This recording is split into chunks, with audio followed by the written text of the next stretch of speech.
Would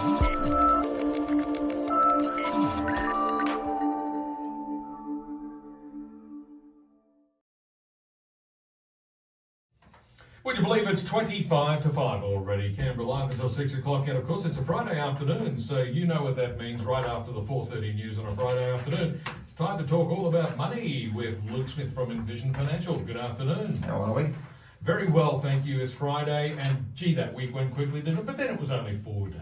You know, it's funny we say this every Friday, but I think every other day is Friday at the moment. So it's whipping by very quickly, isn't it? It sure is. Next week will also be a 4-day week, and I'll be so used to it that when we have to actually work 5 days, I'm going to be in for a very rude shock.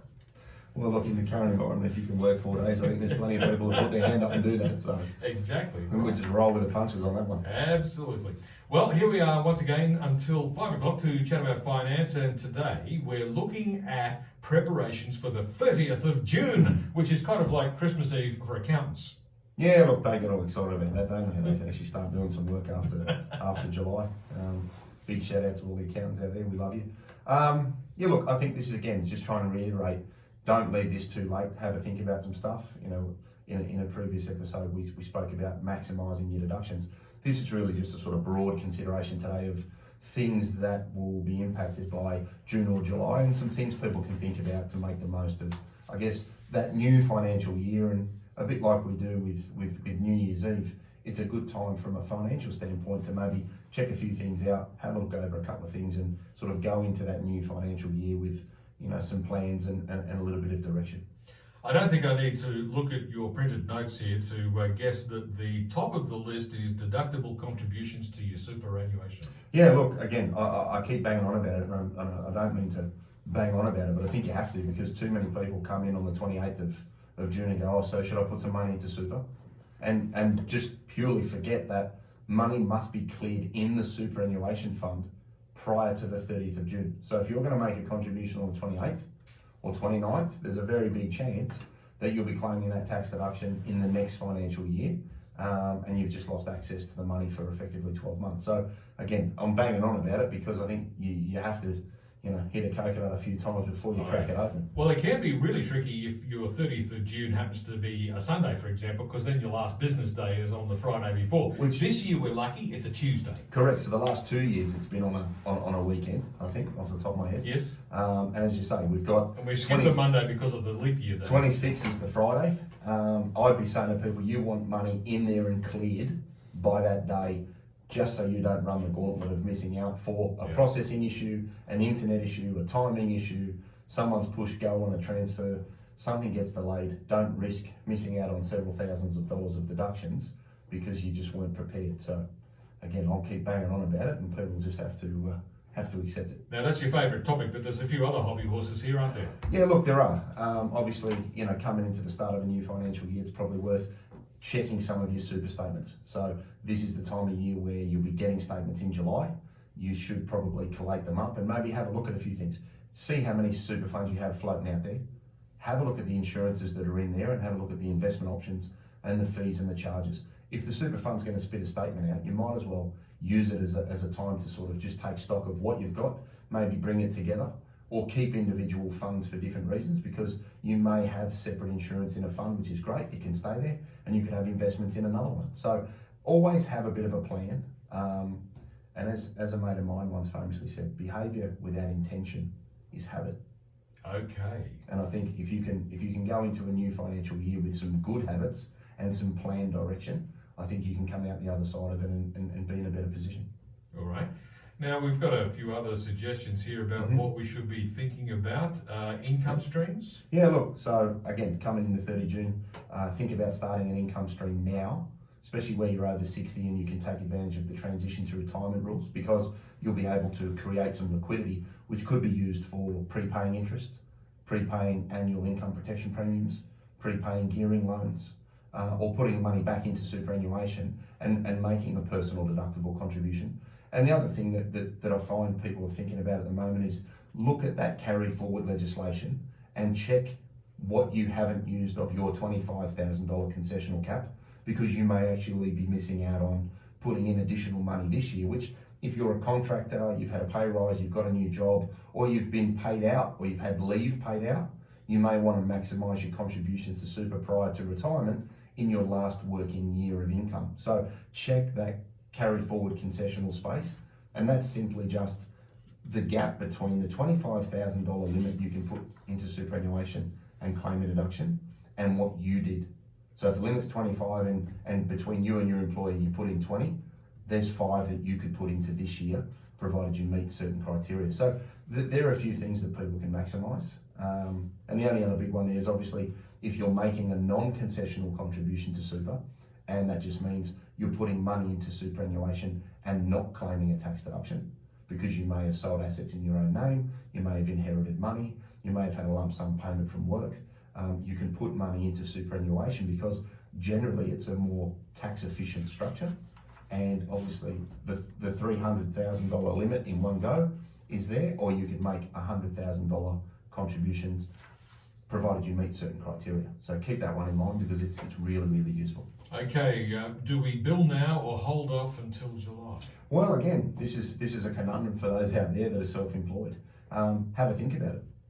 You know, because if you've had a bumper year and you don't want to pay unnecessary tax or push your taxable income to the point where you can move into another tax bracket, or you may not benefit from deductions, or maybe you've maxed out your deductions, think about when you bill and when those proceeds are received, and that's a really good conversation to have with your accountant. Most good accountants that I know are proactively sort of discussing this with self-employed people to try and manage cash flow and overall tax.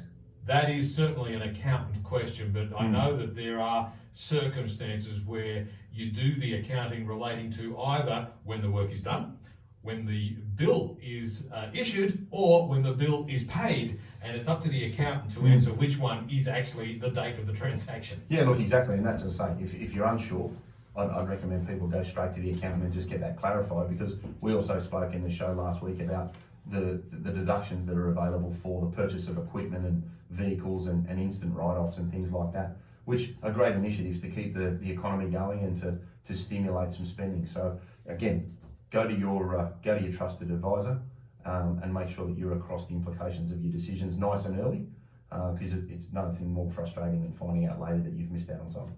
I suppose the approaching end of the financial year is a good idea to just do a complete review of everything, including your budget, and work out what's coming in, what's going out, and what you plan to do in the next financial year. Yeah, look, again, I think it's a wonderful time to just draw a line in the sand and say, hey, I haven't been really engaged in this. I'm going to make a choice to get a better understanding of where my money's going. And the one thing I'm getting from a lot of clients during this COVID, issue is I can't believe how much money I'm saving because I'm not having 5 lattes a day and buying my lunch and doing other things that, the routine of day-to-day life tends to sort of eat through discretionary spending. So a lot of people are telling me that there's a lot of money floating around because they've been making lunch and eating from home and not burning unnecessary funds on luxury things that they really don't need. On the flip side of that, some people might get a slightly bigger electricity bill than they expected because they've been at home for long. Yeah, if COVID had been a little bit later in the year, there'd been some heating bills that'd make people's heads spin off. So,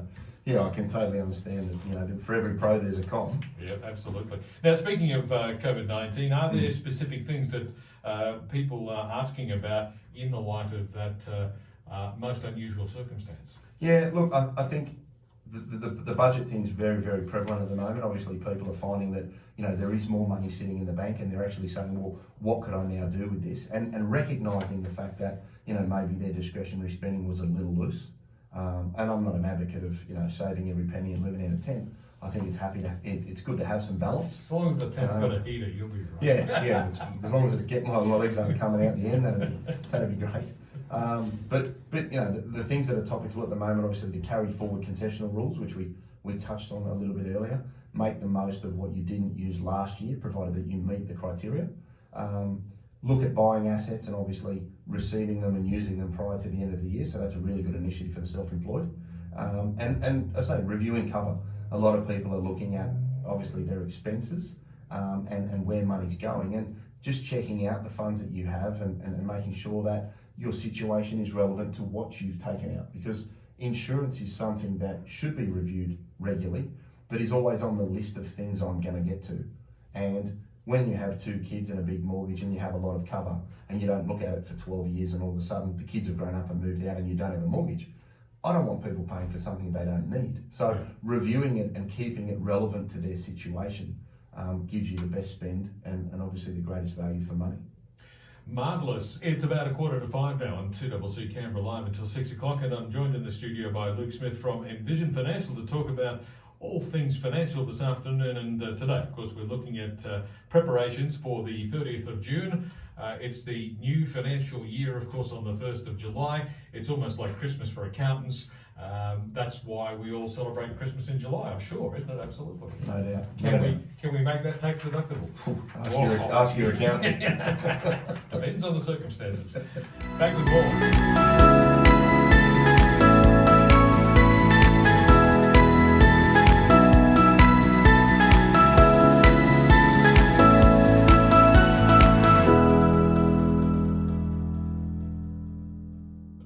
Now on 2CC Canberra Live until 6 o'clock, and in this half hour I'm joined by Luke Smith from Envision Financial to talk all things money.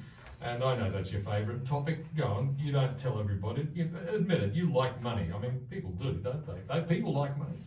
Yeah, a couple of people do. Yeah. And today in particular, we're looking at preparations for the 30th of June. Yeah, look, correct. So what are some of the strategies that people should be considering to get the most out of the end of the financial year? Well, again, I think this is the time to think about, again, we always start with the end in mind. If you're going to be finishing work this year, think about getting your non-concessional contributions in and maximising the capital base from which a pension can be started. Because obviously once you've met a condition of release or you've retired, you start taking an income stream from your super fund, which means you move into pension phase. So everything inside that fund is then tax-free, and everything that comes out to you when you're over the age of 60 is tax-free as well. So think about maximising your contributions. For those that may or may not meet the work test, think about maximising your contributions as well, because if you're over the age of 65 and you've worked in this financial year, you'll be able to make a contribution. If you don't intend to work next year, get your money in this year, because you won't be able to add to superannuation from the 1st of July unless you meet a new work test. And for some people that's okay, some people can't. Check out your insurances, as we said before the break. Just have a look and see what you've got, because having insurance is obviously important where you need it, but there's nothing more frustrating than pointing out what someone has and then saying that the reason they took that cover out ceased to exist 4 or 5 years ago and they've been paying for something that they could have used the funds for elsewhere. Maximise your deductible contributions, get up to 25,000 where you can. We spoke last week on the PSS, get your 10% contribution up for those in that fund. Obviously make the most of that where you can. And I think from the 1st of July, it's also in the current environment worth having a look at home loans and interest rates. If we use it as a new beginning, I think it's worth having a look at your structure and your rate. If you don't have someone to talk to, give us a ring. We can put you in touch with a range of different mortgage brokers. But again, 0.5% here, 0.5% there. Money's the cheapest it's ever been, and if you can focus on building up your offset account over the next 12 months, it will accelerate the rate at which you can own your home and obviously make the most of a low interest rate environment. So there's some things that obviously are time critical, and there's a few things there that will flush into July and potentially later in the year. But I think if you can just sit down and sort of have 2 or 3 things that you'd like to try and achieve over the next 12 months, I think the 1st of July or the 30th of June is a sort of subconscious deadline that can get people engaged and make the most of what they do over the next 12 months. Okay, so I guess one of the more important things that people will be considering as the 30th of June approaches is how to get the biggest tax deductions, if that's appropriate. Obviously, that generally involves spending money, so that you're buying something or putting money into your super to get that tax deduction, or whatever the case might be. I guess you really need to make sure you've got some money available to do that. Correct, and some great ways to fund the liquidity for that is obviously we spoke about the use of an offset account or a redraw facility on home. Another way to do it is obviously to start a pension, because you can then, where you're over 60, draw the money out on a tax-free basis and literally the next day put it back into a super fund and claim that money as a tax deduction. As silly as that sounds, people are missing out on really good opportunities to maintain their overall tax position And one thing I would make a comment about is, don't be scared by the word super. Super is not risky. The underlying investments of super is where risk is considered. Super as a structure is not risky. I know a lot of people say that to me, oh, I don't like super, it's risky. But if we think about it and say, if you've got cash in your own name and you put cash in the super fund, cash is cash. The risk has not changed. You may have access issues, you may have different things to consider in relation to taking the money out of the structure. But if you've got cash in your own name and cash in a super fund, you're no more or less risky, regardless of which side of the fence you're on. So I just stress that to people, that don't make the assumption that super is risky. Superannuation is risky when you look at the underlying investments. And as we say, how fast do you want to drive the car? If you're doing 160 in a 100 zone, then yes, you're going to get a ticket and there's nothing you can do about it. So make the most of super, don't be scared by it. And if you're unsure about whether you can or can't do these things, just give us a ring, because a lot of the time it's something that is general in nature, and it's not specific to somebody's situation, and can be clarified fairly quickly.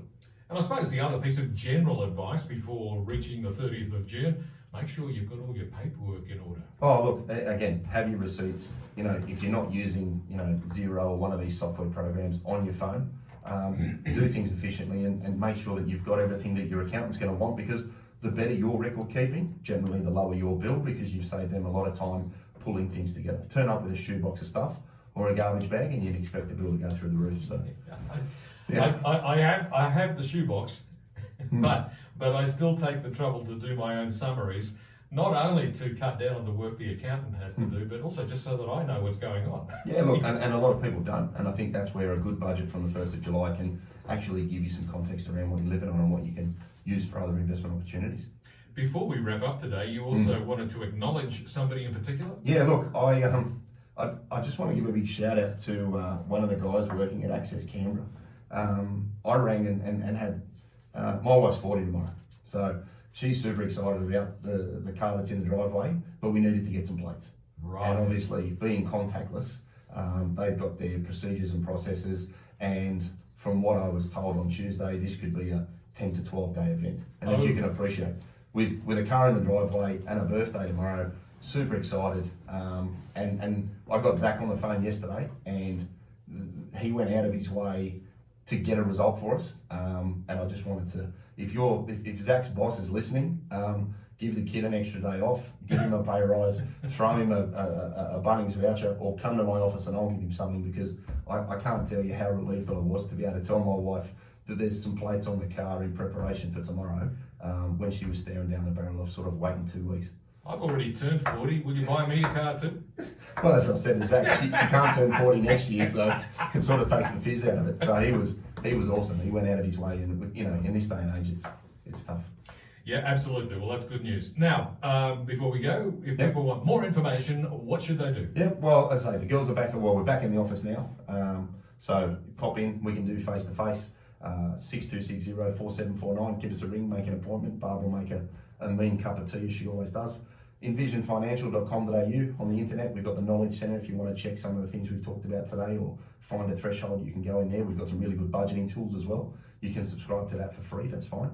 We've got the podcast, The Strategy Stacker, where we're on iTunes and Spotify. And obviously, we have YouTube, Envision Financial Canberra, where we'll put the video of the show up. We'll have some key takeouts, some slides, and you can stop it, check out what you need, and subscribe and not miss anything there as well. So a little bit of something for everybody. Fantastic. YouTube, iTunes, website, office, phone number. Oh, it's all too much. I can't cope. That's it. Yes, the multimedia experience. Luke, thanks very much. We'll catch you again next week. All right, take care. Thanks, man. Luke Smith from Envision Financial.